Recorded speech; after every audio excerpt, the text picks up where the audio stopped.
When you think of royal extravagance, you probably imagine diamond tiaras, glittering state banquets, and sprawling palaces. But what if I told you that one of the most controversial royal spending stories involved millions of pounds allegedly spent on things as ordinary as hangers and vegetables? And what if that same royal figure later found herself emailing one of the most infamous financiers in modern history? Today, we're diving into the jaw-dropping financial drama surrounding Sarah Ferguson, Duchess of York, better known as Fergie, and the shocking connection that reignited public outrage years later. This story has it all: royal privilege, financial chaos, desperate decisions, an email that stunned even longtime royal watchers. Let's get into it. Sarah Ferguson married Prince Andrew in 1986, instantly becoming one of the most talked about women in the world. She wasn't the quiet, reserved type. She was energetic, outspoken, and often described as the fun royal. The media loved her until they didn't. By the early 1990s, the fairy tale had started to unravel. Her marriage to Prince Andrew collapsed, and the couple officially divorced in 1996. While she retained the title Duchess of York, she lost the financial security that many assumed came automatically with royal life. Here's where things started to get complicated. Unlike some other senior royals, Fergie didn't walk away from her divorce with a massive lifetime settlement. Reports at the time suggested that her financial agreement was modest compared to what many expected. Yet her lifestyle remained expensive. Maintaining appearances in elite circles isn't cheap. Security, travel, staff, wardrobes, everything adds up.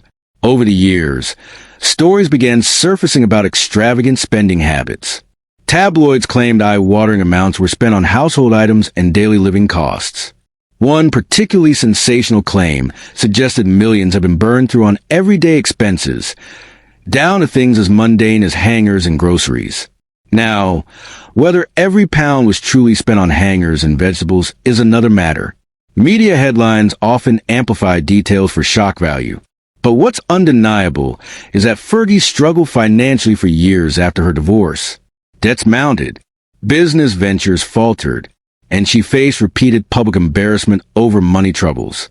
In 2010, the situation exploded into scandal. A British tabloid published undercover footage showing Fergie apparently offering access to Prince Andrew in exchange for £500,000. The fallout was immediate and brutal. She publicly apologized, calling it a serious lapse in judgment. The damage to her reputation, however, was already done, but the financial pressure didn't disappear. And that brings us to one of the most controversial chapters in her story: her association with Jeffrey Epstein.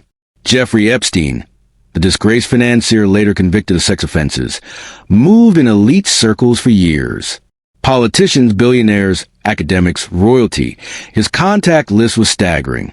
After serving time for soliciting prostitution in 2008, he somehow continued maintaining relationships with high-profile individuals. Prince Andrew's association with Epstein would later become a global scandal in its own right. But Fergie's connection also raised serious questions.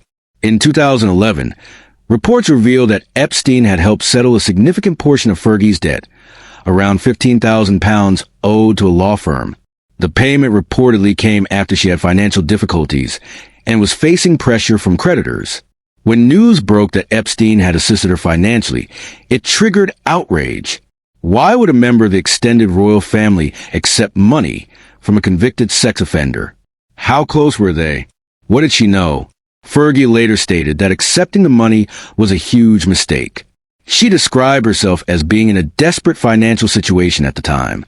But what truly shocked observers was a revelation of communication between her and Epstein. An email reportedly surfaced in which she thanked him for his support. The message, widely reported in the media, appeared warm and appreciative. To many critics, this wasn't just a polite acknowledgement.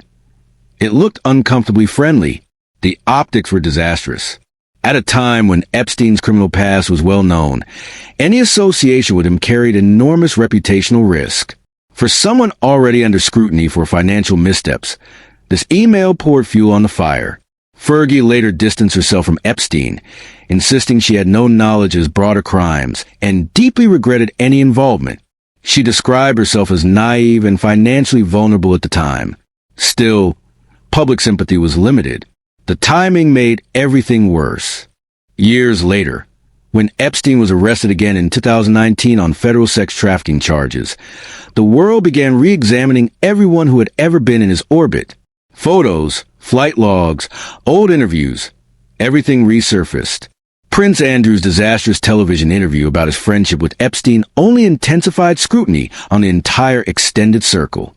Although Fergie was not accused of any wrongdoing related to Epstein's crimes, her previous financial connection became part of the broader conversation about judgment, accountability, and the blurred lines between wealth and morality. What makes this story so compelling isn't just a scandal, it's the pattern. Fergie's life after divorce seemed marked by financial instability. She attempted numerous business ventures, writing children's books, launching wellness brands, media projects, speaking engagements. Some found moderate success. Others struggled.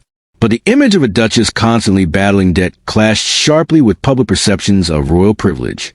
Many people assumed that being connected to the monarchy guaranteed lifelong wealth. Fergie's situation revealed something different. Titles don't always equal financial security, especially after divorce. And maintaining the image of royalty can be enormously expensive.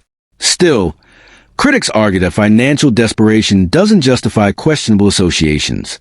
Accepting money from someone with a criminal record, particularly one involving exploitation, was bound to spark outrage. So why did she do it? Was it pride? Desperation? Poor advice? Or simply a miscalculation about how damaging the association would be? In interviews over the years, Fergie has often portrayed herself as someone who makes mistakes but keeps moving forward. She has spoken candidly about feeling like an outsider within the royal family, about the pressures of public scrutiny, and about her efforts to rebuild her reputation. And to her credit, she has maintained a close relationship with her daughters, Princess Beatrice and Princess Eugenie. Despite everything, she remains part of the extended royal circle, often appearing at family events. But the Epstein email remains a stark reminder of how quickly financial trouble can spiral into reputational disaster. The headline about millions spent on everyday items might sound absurd, but it symbolizes something bigger, a disconnect between royal image and financial reality. It reflects how easily narratives of extravagance can stick, especially when paired with controversy. In today's world, public figures are judged not only for what they do, but for who they associate with. And in the age of digital records, emails never truly disappear.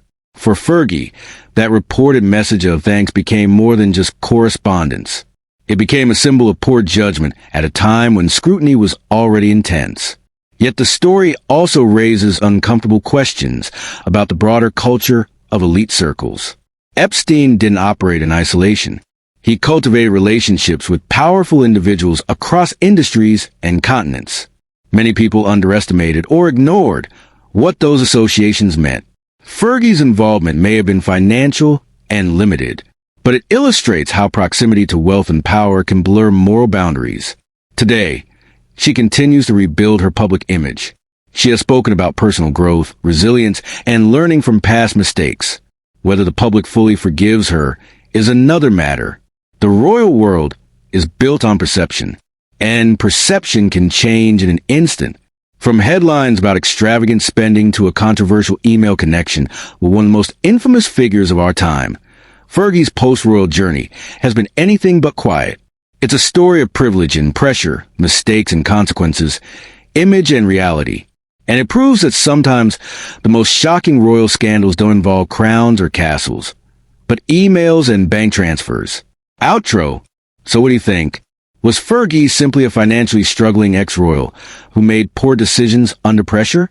Or do these choices reveal deeper issues about accountability within elite circles? Drop your thoughts in the comments below. If you enjoyed this deep dive into royal drama and untold controversies, make sure you like this video and subscribe for more stories that go beyond the headlines. Because when it comes to royalty, there's always more than meets the eye.